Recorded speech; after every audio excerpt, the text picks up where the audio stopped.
Hi, welcome to MedManage. This is Dr. Ram here. In this session, we are going to discuss about the partial pressure of a gas. Often this is a very confusing topic in respiratory physiology session for med students. Okay, we'll discuss it here. So I'm considering the air here. So in the air, you have gas molecules, am I right?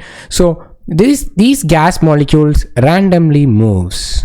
If I put the gas molecules in a chamber like this, these gas molecules randomly moves and hit this surface.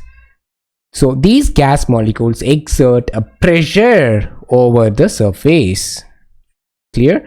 So always remember, this pressure is directly proportional to the concentration.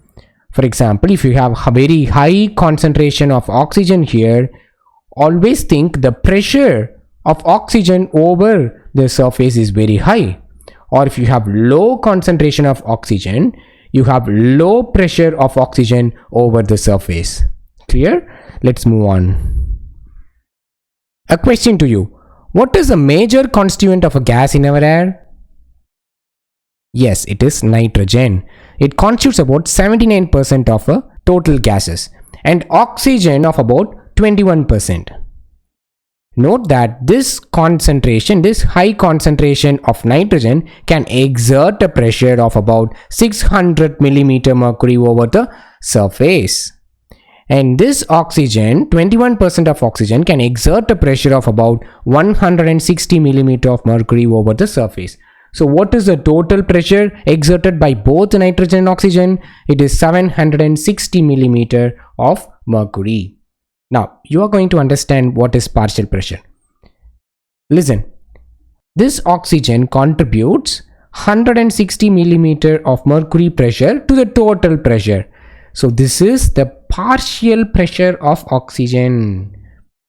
Like the same, the nitrogen contributes about 600 millimeter mercury to the total pressure. So this is the partial pressure of nitrogen. This is called partial pressure. So always think like, what is the contribution of an individual gas to the total pressure? That is the partial pressure of that gas. Okay, I will give you an example. So in the air, you have oxygen. When you ventilate fresh air, this oxygen moves into the alveoli. So this high concentration of oxygen inside the alveoli gives a pressure in the alveoli. This is partial pressure of oxygen in the alveoli. Note that in the peripheral cells, the oxygen is being used up by the cells to produce ATP. So you have low oxygen here. And the cells releases more carbon dioxide here. Note that in the freshly ventilated air, you have very low carbon dioxide. So it gives low pressure of carbon dioxide over the alveoli.